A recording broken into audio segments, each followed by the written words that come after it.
સાબરકાંઠા જિલ્લાના હિંમતનગર ખાતે વોટચોર ગાદી છોડ સહી ઝુંબેશ કાર્યક્રમ કોંગ્રેસ દ્વારા પ્રેસ કોન્ફરન્સ યોજવામાં આવી। સાબરકાંઠા જિલ્લાના હિંમતનગરમાં સાબરકાંઠા જિલ્લા કોંગ્રેસ સમિતિ દ્વારા એક પ્રેસ વાર્તાનું આયોજન સાબરકાંઠા પ્રમુખ રામાભાઈ સોલંકીની અધ્યક્ષતામાં કોંગ્રેસ સમિતિ દ્વારા કરાયું હતું, જેમાં જિલ્લા કોંગ્રેસના તમામ હોદ્દેદારો પ્રમુખો હાજર રહ્યા હતા।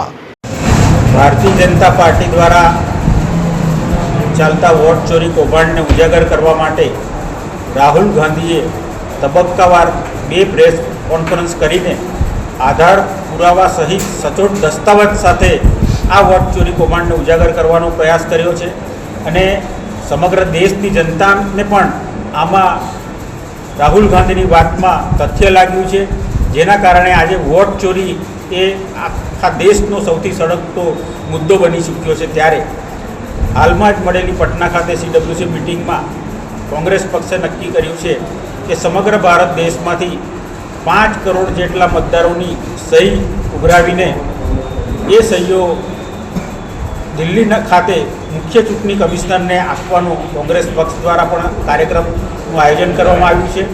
એના ભાગરૂપે ગુજરાત પ્રદેશ કોંગ્રેસ સમિતિ દ્વારા પણ આજે ગુજરાતના તમામ જિલ્લા અને મહાનગરોમાં પ્રેસ કોન્ફરન્સનું પણ આયોજન કરવામાં આવ્યું છે। 3 તારીખથી 10 તારીખ સુધી બૂથ દીઠ 100 સહી ઉઘરાવવાની એક ઝુંબેશના ભાગરૂપે કાર્યક્રમ પણ રજૂ કરવામાં આવ્યો છે અને એ કાર્યક્રમ દ્વારા અમે ગુજરાતમાંથી પણ મહત્તમ સહીઓ ઉઘરાવીને જે અમારો 5 કરોડનો લક્ષ્યાંક છે એ પૂરો કરવાનો અમે પ્રયત્ન કરીશું। અને ખાસ કરીને આ વોટ ચોરીમાં જે રાહુલ ગાંધીએ જે વાત કરી છે, ભારતીય જનતા પાર્ટી 3 રીતે વોટ ચોરી કરે છે।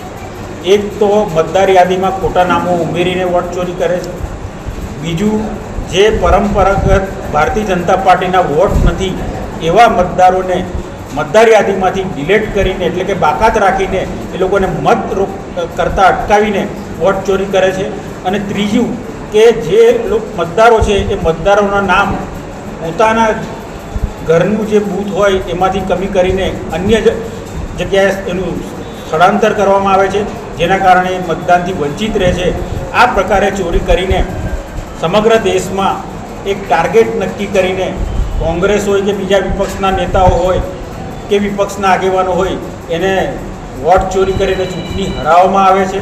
માત્ર એટલું જ નહીં, પણ આ વોટ ચોરી એ માત્ર ભારતીય જનતા પાર્ટીના ઇશારે નથી ચાલી રહી, પણ ફક્ત 2 વ્યક્તિના ઇશારે આ વોટ ચોરી કૌભાંડ ચાલી રહ્યું છે અને જેના કારણે ભારતીય જનતા પાર્ટીને પણ આગેવાનો આ 2 નેતાઓને ના ગમતા હોય તો એને પણ હરાવી દેવામાં આ લોકો વોટ ચોરીનો ઉપયોગ કરતા હોય અને આ રીતે લોકશાહીની સરેઆમ હત્યા કરતા હોય, ત્યારે કોંગ્રેસ પક્ષ દ્વારા આની સામે ઉગ્ર લડતનું એલાન કરવામાં આવ્યું છે।